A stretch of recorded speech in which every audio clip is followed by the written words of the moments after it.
De la musique, ça fait un moment qu'il n'y en a pas eu dans cette discothèque. L'espoir de retrouver l'ambiance enflammée du monde d'avant est fort. Moi, ce qui me manque, c'est déjà de trouver ma clientèle, mon public, parce que avant tout d'être directeur artistique ou avant tout d'être DJ, animateur, nous, c'est notre passion en fait. C'est vrai, c'est une passion qui nous fait gagner notre vie, mais avant tout, c'est la passion. C'est d'animer devant les gens, d'être avec ton public, jouer, s'amuser. Un état d'esprit que partage également DJ Chakrina, lui qui avait l'habitude de faire chauffer les platines 2 à 3 fois par mois. On la vit comme tout le monde, tout est au point mort, on va dire. Mais il faut savoir une chose, c'est que bon, l'activité de DJ à Mayotte, il y en a peu qui vivent de ça. Donc c'est plus une passion. Et donc il faut savoir que la passion, elle est mise en veille depuis.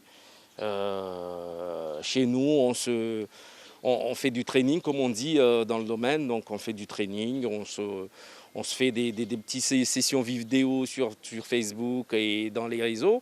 Fermée administrativement depuis 1 an, la perte financière est colossale et l'accès aux aides sous conditions.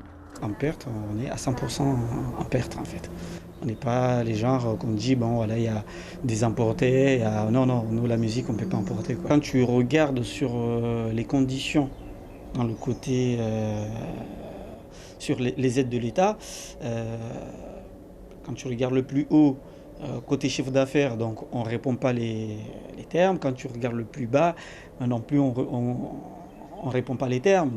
Dans cet établissement, la poussière a remplacé les fêtards. Pourtant, les dépenses continuent pour ce gérant. Par mois, c'est 4 000 € de charges. Lui se sent oublié. On a perdu là quasiment 1 an de chiffre d'affaires. Si je me base sur mes comptes de 2019, donc on a perdu 300 000 € là. Il était question qu'on aurait une aide d'à peu près 10 000 € par mois, qu'on n'a pas droit, vu qu'à l'origine on n'était pas à jour, c'était pas prévu cette histoire de Covid.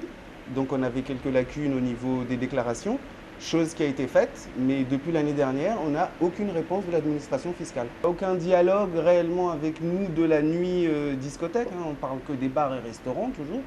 Donc quel espoir? Il y a de l'espoir quand on commence à travailler sur quelque chose.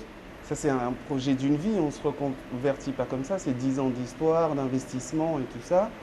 Aucune date de réouverture n'est fixée pour le moment. Dans le monde de la nuit, le plus dur est de n'avoir aucune perspective à l'horizon.